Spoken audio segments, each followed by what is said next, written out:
Wararkii ugu dambeeyay fadeexadda ra'iisul wasaaradda Finland ee ay ku kacday hadal haynta abuurtay maxay tahay? Madaxweynihii hore ee dalka Mareykanka Mr. Donald Trump oo fariimahan jawaabta u soo diray qareenka guud ee Mareykanka. Sidoo kale warkeena waxaad ku maqli doontaan Shiinaha oo cunaqabatayn ku soo rogay 7 sargaal oo Taiwan ka soo jeeda. Inta aan faahfaahinta warkaas u gudagalin dhageystayaasheena iyo daawadayaasheena sharafta mudan, waxaan idinka codsanaynaa channelka iyo page-ka Gacad Media Tube in aad follow iyo subscribe saartaan. Mahadsanidin. aan ku bilowno faahfaahinta. Trump oo fariin hanjabaad u diray qareenka guud ee dalka Mareykanka Mr. Garland. Xubno ka tirsan xisbiga Jamhuuriga ayaa ku riixaya waaxda cadaaladda Mareykanka inay soo bandhigto xogaha dheeriga ee ay ka hayso baaritaankii dhowaan hay'adda dambi baarista federaalka FBI-da ay ku sameysay gurigii madaxweynihii hore ee Donald Trump. Sidoo kale Trump iyo saaxiibadiis, gaar ahaan shaqaalihii hore asaga ka dhowaan lana soo shaqeeyay, ayaa arrimo dheeri ah oo argagax leh bilaabay ama soo jeeday, sida ayagoo ku baaqay in lacagta laga jaro waaxda booliska. Sidoo kalena waxay bilaabeen hanjabaadyo beegsi ay ku sameynayaan xubnaha sharci ilaalinta haddii ay noqoto booliska, FBI-da iyo shaqaalaha waaxda cadaaladda ka shaqeeya.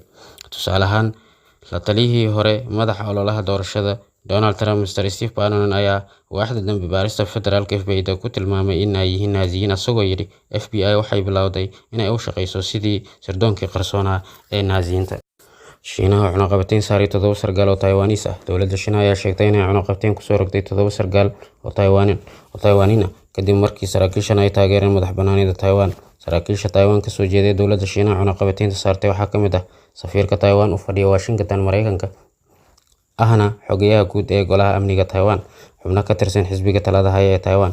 Dowladda Shiinaha ayaa sheegtay saraakiisha Taiwaaniyiinta ee cunaqabataynta ay saartay inay mamnuuc ka tahay in ay soo booqdaan dhulweynaha Shiinaha, Hong Kong. Sidoo kale dowladda Shiinaha ayaa liiska cunaqabataynta ku dartay maalgeliyayaasha la shaqeysta xubnaha 7 sargaal ee cunaqabataynta la saaray ee Taiwan ka soo jeeda, iyadoo sheegtay dowladda Shiinaha in maalgeliyayaashan la shaqeysta saraakiisha 7 ay mamnuuc ka tahay in ay soo booqdaan dhulweynaha Shiinaha, Hong Kong. Sidoo kalena in ay mamnuuc ka tahay in wax faa'iido ah ay ka sameeyaan gudaha dalka Shiinaha.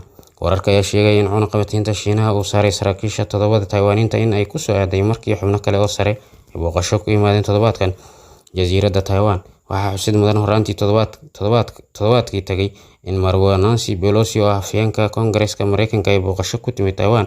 Booqashada Pelosi ayaa sii xumeysay xiriirka Shiinaha iyo Mareykanka oo markii horeba liidanaa.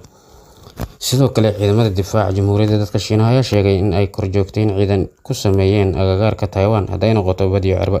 Dowladda Shiinaha ayaa sidoo kale sheegtay in jawaab adag ay siinayso cid kastoo isku dayda ama carqaladaysa ama isku dayda inay kala qaybiso dadka Shiinaha.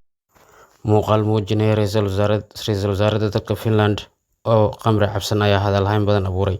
Muuqaalkan oo si qarsoodi ah u soo baxay ayaa waxaa ka dhex muuqata ra'iisul wasaaradda dhalinyarada ah ee Finland Mr. Sanna Marin oo cabsan iyada iyo saaxiibadeed oo qoobka ciyaar sameynaya.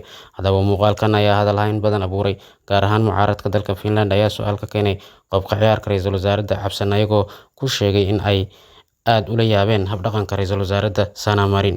Mucaaradka ayaa sidoo kale soo jeeday in baaritaan lagu sameeyo habdhaqanka ra'iisul wasaaradda ay ku kacday, ayagoo xusay in ay muhiim tahay in baaritaan lagu kala cadeeyo in ra'iisul wasaaradda cabtay xashiish ama kokain iyo aan kale. Inkastoo ay mucaaradku sheegeen in ay shaki ka qabaan ra'iisul wasaaradda oo isticmaashay xashiish ama kokain, haddana dhinaceeda ra'iisul wasaaradda Sanna Marin oo 36 sano jir ah ayaa waxay sheegtay in aysan isticmaalin wax xashiish ah ama kokain.